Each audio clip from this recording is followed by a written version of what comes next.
Thank you once again for participating in this. It means a lot to us. If we could please just start, if you could please tell us your name and where you live and any other personal information about yourself you may want to tell us. My name's Sarah Knight Kenny, and I live at 219 Ty Street, Cabbagetown, Atlanta, GA.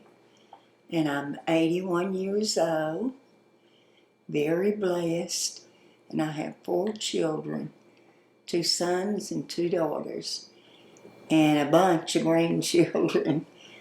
Now I have 6 grandsons and 1 granddaughter. Then I have 4 great-grandsons and 1 great-granddaughter. So boys run in our family.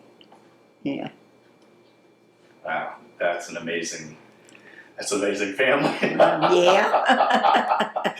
Y'all have done well. Yeah. So we mentioned a little bit that we are trying to put together a history of water in the neighborhood. Mm-hmm. And a lot of that is not written down, just like so much of the history of the neighborhood. Right. So we've been asking some people who grew up here if they can remember any type of water sources or what life was like when they were growing up. How did you get your water? How did you did water in your house? So, I mean, if you don't mind, if you can remember anything about open water sources, if you can tell us a little bit about that. Well, really, as far as I can remember, we had the running water in the houses. Now, I understand before my time, they had outhouses around here, and they had wells. As a matter of fact, when I bought this house here, and we gutted it out,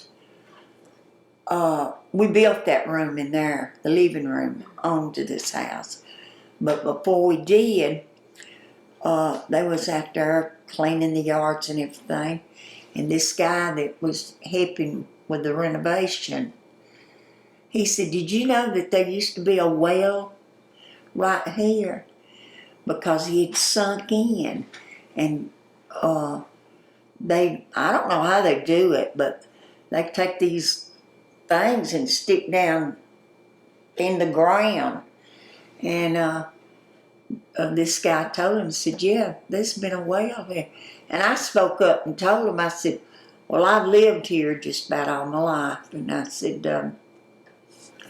"I've always heard that all these houses had the outhouses and a well in the backyard." I said, "But that was before my time, you know. I just heard my grandmother and my mother and her sisters, and they all lived here in Cabbagetown. And they would talk about well water and stuff like that." I said, "But I was born in 1937, and I can't remember if my mother said that when they moved up on Ty Street, that there was already running water and inside bathrooms and all that. You know, they had come in and run water lines. But now, up on the other end of Ty Street, the next block, Short Street. Well, in the back of them houses up there, it always seemed like that the land curved down. It was like maybe a ditch run through there. Well, I was a nosy little girl when I was growing up, and I would ask my daddy and mother. I'd say, "Why is that yard back there like that?" Well, my dad, he said that there used to be a creek that run through Cabbagetown, and that he thought that that was part of where the creek was at. And then my aunt, she was there the day I was questioning him about the water. And she said, "Well, you know there used to be a creek over there on the curve of Boulevard where the Oakland Cemetery and that curve that run around up to the mill. And she said that was a real big creek that run down through there. And I couldn't believe it. I said, really? And she said, yes. She said there was a creek. And she said, there wasn't no road there. It was a creek running that way, you know. And so I would ask different people, older people that lived in the neighborhood, I said, do y'all ever remember a creek being down there on Boulevard at the curve? And a lot of them would say, yeah, you know. Well, then I got interested in our backyard, you know. I'd say, well, what about over between Ty and Short Street? They'd say, yeah, there was a little creek that run through there. See, it wasn't very deep, but it was a creek of running water, you know. And then I'd start asking, I'd say, well, how'd they get rid of it? And then different ones, this old man that run that store that I finally become owner of, his name was Mr. Winsley. And he said, well, that's when the city decided they was going to put running water in all these houses. And they run pipelines and all through. And he said, that's how we finally got running water in the house. You got your faucets and in your bathroom. And I said, really? Well, then I couldn't wait to get back home to ask Mom and my daddy, you know. I said, Mr. Winsley told me a story about the creek behind our house. He said they done away with it, but they put pipes in there, and we started having this running water. And my daddy, he was from up in Demorage, Georgia, up North Georgia. He said, well, I don't know about all that. He said, now you might could ask your grandma. And said they've been here for years and years and years. Said she might know a little something about it.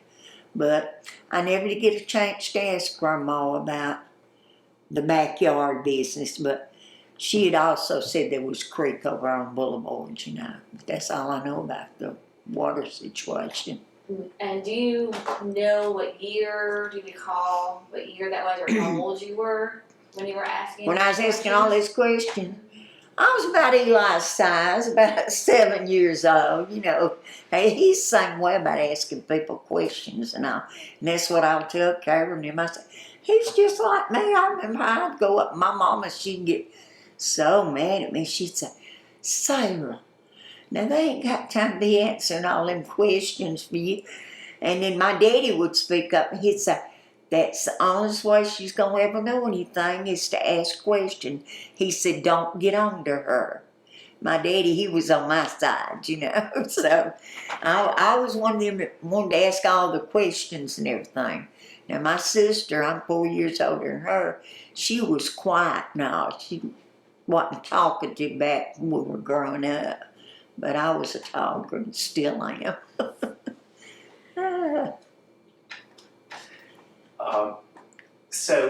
I'm sorry, his name is Mr. Winsley? Winsley. Winsley? Winslet.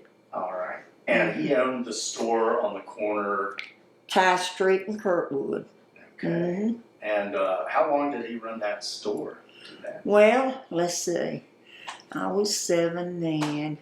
Well, before he had it, there was no German Jew owned it, Mr. Bassett. Him and his son run it. I just vaguely remember them. And then the old man died and the son didn't want part of the grocery store up there. And so Mr. Winsley, he come in and he bought it. And I think Mr. Winsley run it, let's say I was 7. I think around when I was around 12 or 13, he decided he was tired of the store business. Well, my aunt, she bought the house that's connected to the store. And her brother, which was my uncle, he said, Audrey, you gonna open up a grocery store? And she said, why, no. She said, got a good deal on this house, and said, we bought the house and the store building went with it. And he said, well, how about renting it to me? He said, I'm going to open up a grocery store. Well, he opened it up. I think I was 12, because when I got my teens, he'd let me out of school, come up there and wait on the kids and sack up penny candy and all to the kids. He'd give me a part-time job in that little store. Well, he owned it for, I think Uncle Wade was there about 15 years. Then he got tired of the store business. He wanted to go into the produce business, where back then guys would push carts with fresh vegetables and go. Well, he had a little pickup truck, so he was going to put his vegetables on the truck and ride through the neighborhood and sell produce to the people. And so this lady, her name was Ruth Kent. She come to Aunt Audrey and said, well, Mr. Thrasher says he's closing down at the end of the year. Said, would you rent me the building? Said, I'd like to open up a store. And Aunt Audrey said, well, yeah, I will. And so she lived up on top of Kirkwood up there. So she said, well, let me know when he gets his stuff out and all, and then we'll get together on the rent and all that, and I'm going to open up a store. Well, Miss Kent, she opened it up. Let's see, I guess it was right before I graduated from high school, I guess. It might have been a little after I graduated. I can just remember when I was married the first time, Stanley and Randy, if we was at Mama's house, they'd want nickel to run to the corner store. And she took sick, and so they had to the family closed the store down. Well, then I had met Karen's daddy, Vernon, and we got married. And he had a car wash down here on Memorial Drive, him and his cousin. And so they was running the car wash, and so I'd go down there and cashier sometimes when the girls that worked there, I'd work with them. Well, then we'd moved up here at 209 Time. And so Vernon went to my Aunt Audrey, and I didn't know what to start with. He said, Aunt Audrey, what you gonna do with the store building? The Kent says they're gonna move that stuff out. She said, yeah, I know it. He said, well, I want you to rent it to us. I'm gonna put my wife in business. He said, she's always talked about this little store. And he said, so I'm gonna make her dream come true. So in 1972, that's when I opened up the store up there, and I was there 32 years. Yeah, and I wouldn't close in. My ambition, I'd tell people, I'm gonna be here till I'm 75, or maybe longer if I'm able to run it. And I got sick, and my boys, they come in, my husband, he'd done died, and they said, Mama, you need to let us go on up there and clear out that store. You're not going to be able to go back to work up there. And I'd say, no, let's just close it down for a while. I believe I'm going to get better and I can go back to work. Well, I did get a little better, and I went back up there and I called my delivery man and was getting ready to restock it, and bless your soul, I got sick again. So Stanley, my oldest boy, he said, Mama, there ain't no sense in, said somebody else could come in there and open up a little store. I said, well, okay. So we closed it down, and I said, I hate it, because I done told people I was going to be here like 75, and I was in my early 60s when it happened, 62, I think. And he said, well, somebody else. So, but nobody never did come in. And then my aunt, she passed away. And I was executive over her estate. And her granddaughter and her 3 kids lived in there in that house. And she said, I want you to take care of Sherry. She was a slow learner. I mean, I ain't gonna say she was retarded or anything like that. She wasn't. But she's slow. And anyway, I I started telling Sherry, I said, Sherry, we'll have to have some work done on this house. I said, you know, they've started coming through here wanting people to fix their houses up. And I said, you want a fixed income? And well, one of her sons worked and helped her with the bills. And I said, what do you think we ought to do? And so her oldest son, he said, maybe we ought to just sell. And so I said, well, okay. I said, well, let's see if we can find a buyer for it, you know. And so they moved out, and we finally sold it. And then she regretted moving from Cabbage Town. They live out in Villa Rica now. So. But, I mean, it was the best thing. I mean, a lot of people say, that don't even look like the same place. So, you know, they built the Sweet Chick down on that end, and then there's some buildings facing Tye Street. Well, you know what it looks like now up there. See, when I was there, it was just a store and the house connected. And then that was an open field because the little church, black people have it down there. They one time tried to buy that lot from Main Order for a parking lot. And she said, you don't have to buy it. Y'all can park over on that lot every Sunday.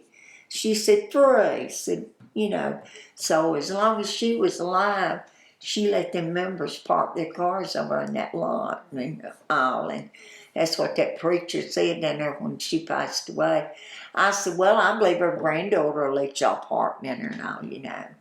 And then he passed away, that preacher down there. And then I never did really get acquainted with the next preacher that was down there. So 2 or 3 times we heard they was going to sell that church up because of parking, you know. But they're still there.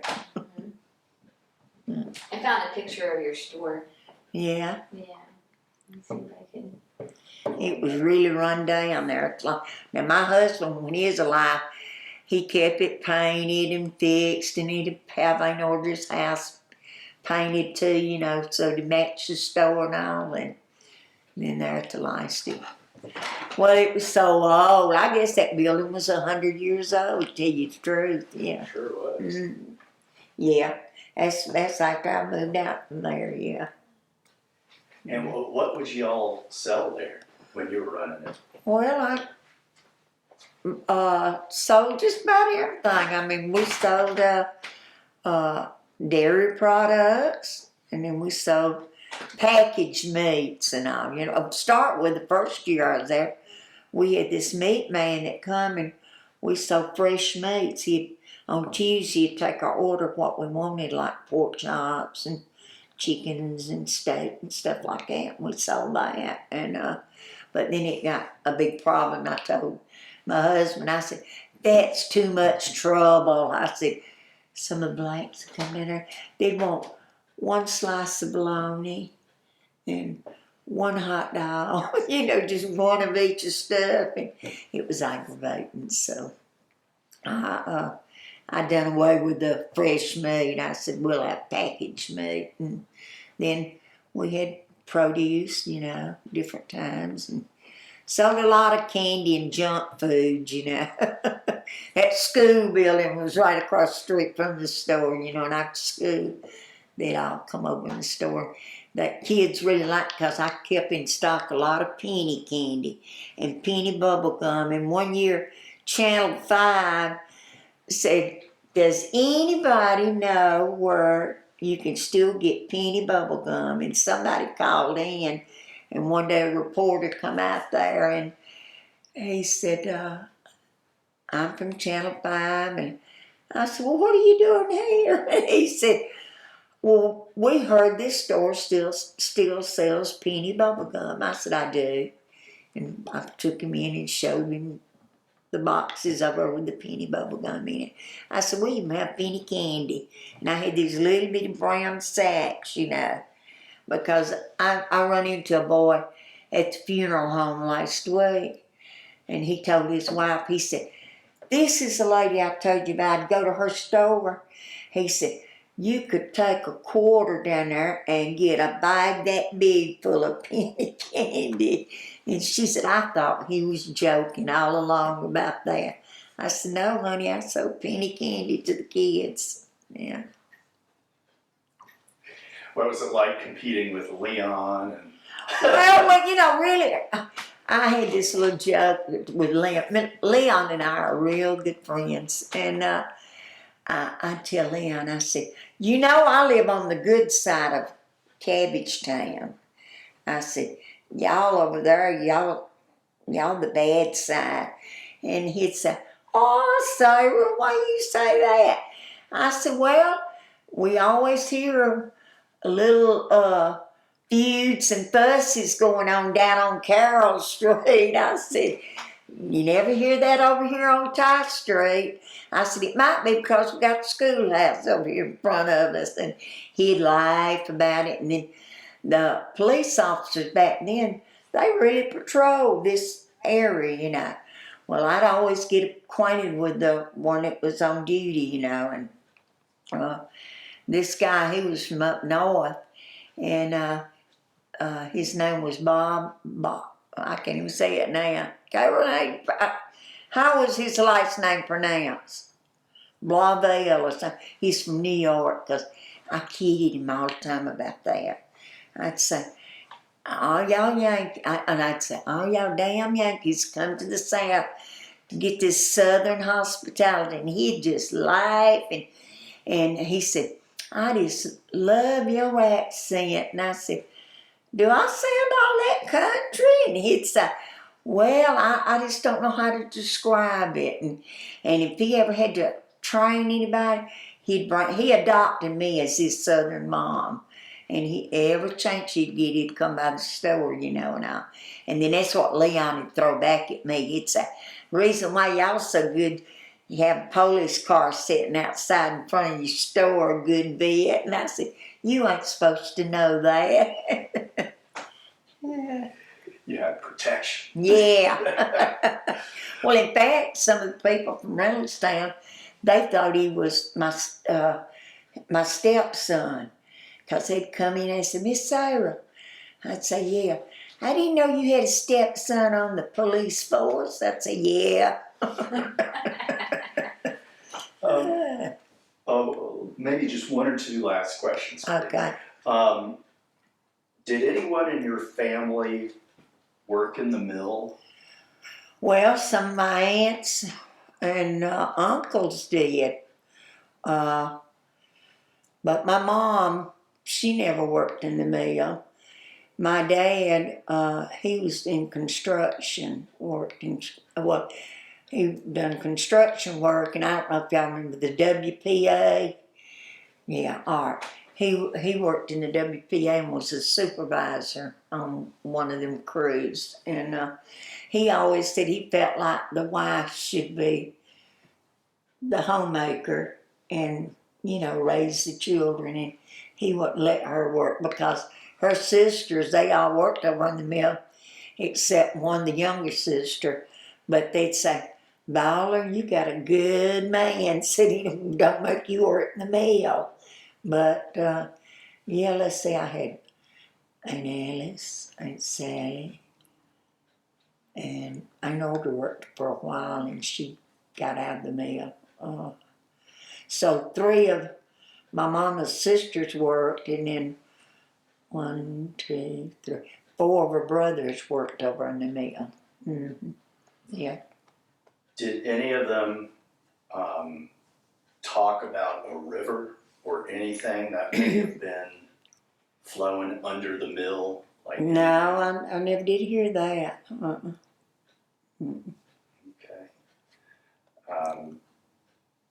So did anybody work maybe in the boiler room, the boiler house? Tell you the truth now, I don't know what parts I worked in because for a long time I didn't know. And then, you know, that bleacher part, it was the last thing that was built on that mill. And that's what I'd say to the people at work. I say, why they building more to the mill? And they'd say, oh, that's the bleacher part. And I said, what's that? You know, and they would try to explain to me what they done in that last building they built down there. Yeah. Now I remember the clinic. They had a clinic right down from the mill, and then they had a nursery because my friend Hazel, she went to that clinic, and I'd go down there. They had a dentist down there, dentist's office, and then the doctor, and then my second husband, his cousin, she was secretary over in the mill clinic, and every time Hazel had to go down there, I'd go with her. I was a nosy child. I wanted to go down there and see what was going on and all, you know. And then they had, then one day we asked, I was trying to think that lady's name that run the daycare center. She finally let me and Hazel go in there and look around and all. And then they had what they called, I don't know what it'd be like an outlet store, but they'd sell material and all over there. And my mama sewed, and then Hazel's mama sewed. And certain days they'd let the people in the community go over there and buy some of that material, you know, they made. Yeah. Well, I kind of lied. I am going to ask one question. It's just because you're here. This is wonderful to hear these stories. And you mentioned her name a little earlier, Betty Taylor. Yeah. Like, we've been wanting to hear more about Betty and Savannah Street Mission, and we haven't had a chance to really talk to anybody yet who knew her well. Yeah. Who, Betty Taylor? Yeah. Yeah, she was a nice lady. Yeah, she helped out down there with the girls' club, and then she would feed the hungry. You know, she'd cook lunch down there in the girls' club building. And she lived up there, like when you go up Kirkwood, Short Street's to Wiley, but then there's a little house, it sits right down, I call it down there in the whole light. That's Short Street too, and she lived in that one house, her and her children. And they traded with me at the store, and when she'd get through down there, she'd stop and store. But before she done all that, she worked over at, years ago in, I guess you'd say Inman Park, where they made the Blue Horse notebook paper. Well, I can't remember the name of that company. But they made school supplies and all. She worked over there till she retired. And then when she moved here in Cabbagetown, she said, you know, I'm not happy. I wish I hadn't retired. She said, I'm going to find me something to do in this neighborhood. And then the next thing I knew, she's down there at the girls' club helping out. And one day she come in, she said, I can't think that lady that she worked with. But anyway, they come up with the idea of cooking a meal and serving to the homeless each day. And she done that. And she was a real good lady. I really did love her. Yeah. What year would that have been? Let's see, let me think a minute.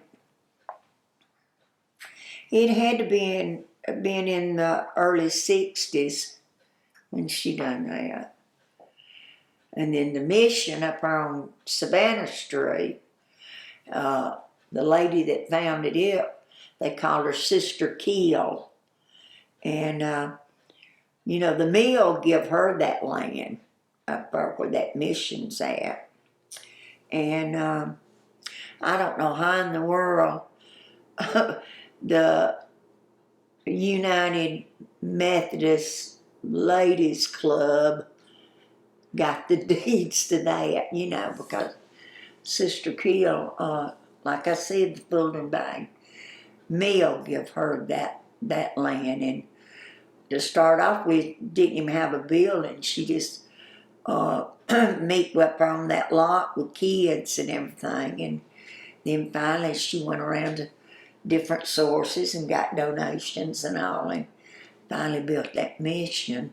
And then the lady that run it, when I started going over there was Henrietta House. And that's when I learned to quilt. Every morning she'd open up about 10, and she's open from 10 to 2 every day. She cooked lunch for us, and we done crafts and done quilting and different things like that, over there. And I really enjoyed it, and I hated it when they finally, I really don't know why they said they was closing it. I just know that Henrietta made the announcement to us that, well, we're going to have to be closing down soon. And we said, why? And she said, well, the ladies from that United Methodist called me and said that they was going to close it down, And so next thing we know, they come out for a meeting, and we begged them. Don't close this down. So there was a good many seniors, going over there, and there was some young people that would come over there. And the days that we didn't quilt or do craft, we'd sit around and play cards and things, And they said, well, we just got to, said, one lady, she's a little black lady, she said, well, I voted that we should try to keep it. She said, but all the rest was for going on closing it down. And she said, I don't know what. I said, well, are y'all going to sell it? And she said, well, I really don't know yet. But then later, Kara met that first guy that went over, his last name was Willis. He was from North Carolina and come down. And he went up there and seen them women. And they leased it to him if he would get it fixed up, because nobody working in there and all, it started crumbling down, and all, and windows getting broken. So this Mr. Willis, he went in and got some help and redone it and put a new roof on it and everything, because when they had open house, me and Carol went over to it, and they'd done a lot of work. But I don't know how long Mr. Willis stayed over there, but then when he left, another group come in, and that's what Carol was telling me. He said, Mama, you need to go over again. Said, this second group of people, they have really done a good job on fixing the inside of it and all, and they have service over there. And then Carolyn was telling me one of them guys said that they every Wednesday they cook lunch for the homeless or anybody that wants to go over and eat lunch, So I don't know the situation on that, but I hated it because after it closed down, that's what I told Carolyn. I said, oh, she was working at that time, and I said, oh, I don't know if I can stand staying here in the house and not getting out, seeing people and talking. She said, oh, you'll get used to it. What year was it that the mission closed? Let's see. Oh, gosh. I'd have to ask Carolyn. I'm not really sure. Carolyn, when did mission close? 2011. 2011. Yeah, because that's year Eli was born. Yeah. Oh, just 1 second. Are the boys coming at 1? Have you heard anything from them? They're 12:30 or 1. So. We may have to wrap this up. Oh, okay. But She that doesn't said mean we won't be plenty back. had- I know. I talk your head off. More than Barbara I love Walters. it. And here you were. I don't want to be on camera.